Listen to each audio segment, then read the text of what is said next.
Happy Valentine's day.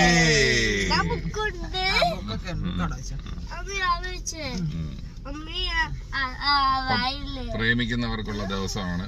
പ്രേമം അനുഭവിച്ചിട്ടുള്ളവർക്ക്, പ്രേമിച്ചു കൊണ്ടിരിക്കുന്നവർക്ക്, ഇനി പ്രേമിക്കാൻ ആഗ്രഹിക്കുന്നവർക്ക് എല്ലാവർക്കും ഞങ്ങളുടെ വക ഹാപ്പി വാലന്റൈൻസ് ഡേ വാരി വിതറിയിരിക്കും. പ്രേമിക്കുന്നതിന്റെ കണ്ണും മൂക്കും നാക്കും മൂക്കും ഒന്നും ഇല്ലാന്ന് പറയുന്നത് സത്യം തന്നെയാണ് കേട്ടോ.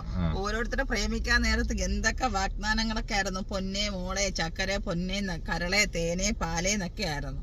തെറ്റിദ്ധാരണ പ്രേമമൊക്കെ കഴിഞ്ഞ കല്യാണം കഴിഞ്ഞ ജീവിതമൊക്കെ ആകുമ്പോഴത്തേക്ക് എന്തൊക്കെയാ വരുന്നേന്നും അതാണ് നമ്മൾ ആദ്യമേ തെറ്റിദ്ധരിക്കപ്പെടും.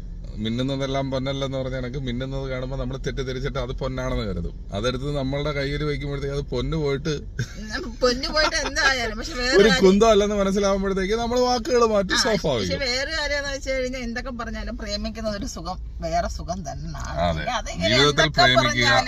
ജീവിതത്തിൽ പ്രേമിക്കുക, പ്രേമിച്ചുകൊണ്ടേയിരിക്കുക. എപ്പോഴും സ്നേഹമാണ് അഖില സാരമൊഴിയിൽ എന്ന് പറഞ്ഞ കണക്ക് സ്നേഹമാണ് എപ്പോഴും നിലനിൽക്കുന്ന ഒരു വികാരം. ഏതവസ്ഥയിലും ഏത് സാഹചര്യത്തിലും സ്നേഹിക്കുവാനും പ്രേമിക്കുവാനും പ്രേമിക്കപ്പെടുവാനും കഴിയുക എന്ന് പറയുന്നത് തന്നെ വലിയൊരു അനുഗ്രഹം തന്നെയാണ്. അപ്പൊ സ്നേഹിക്കുന്നവർക്കും പ്രേമിക്കുന്നവർക്കും പ്രേമിക്കപ്പെടുന്നവർക്കും എല്ലാവർക്കും ഈ ദിനത്തിൽ നമ്മൾ ഹാപ്പി വാലന്റൈൻസ് ഡേ. പ്രേമിക്കുന്നവർക്ക് ഈ ഒരു ദിവസം ഒന്നും അല്ല എന്നൊക്കെ എല്ലാവർക്കും അറിയാം. പ്രേമം ഇങ്ങനെ തുറന്നുകൊണ്ടേ ഇരിക്കുന്നതാണ്. പക്ഷെ ഇത് ഓർമ്മിപ്പിക്കാൻ വേണ്ടിയിട്ടാണ് ഞങ്ങളെ കൂട്ടി കല്യാണമൊക്കെ കഴിഞ്ഞ് കുറച്ച് പക്വതയൊക്കെ ആയി ജീവിക്കുന്നവർക്ക് വേണ്ടിയിട്ട് അവരൊന്ന് ഇടയ്ക്കിടയ്ക്കൊന്ന് ഓരോ വർഷത്തിലൊന്ന് ഓർമ്മിപ്പിക്കുന്നതാണ്. ഇന്നാണ് ആ ദിവസം, ഇന്നാണ് ആ ദിവസം കേട്ടോ. അപ്പൊ പ്രേമിക്കുന്നവർ പ്രേമിച്ചുകൊണ്ടേ ഇരിക്കും, സന്തോഷമായിട്ടിരിക്കുക എല്ലാവരും. പ്രേമം ഇല്ലാന്നും പറഞ്ഞാൽ എന്നെ കൂട്ട് പ്രേമിക്കാൻ ആരും ഇല്ലാന്നും പറഞ്ഞാൽ ആരും വിഷമിക്കാൻ വേണ്ട. എല്ലാരും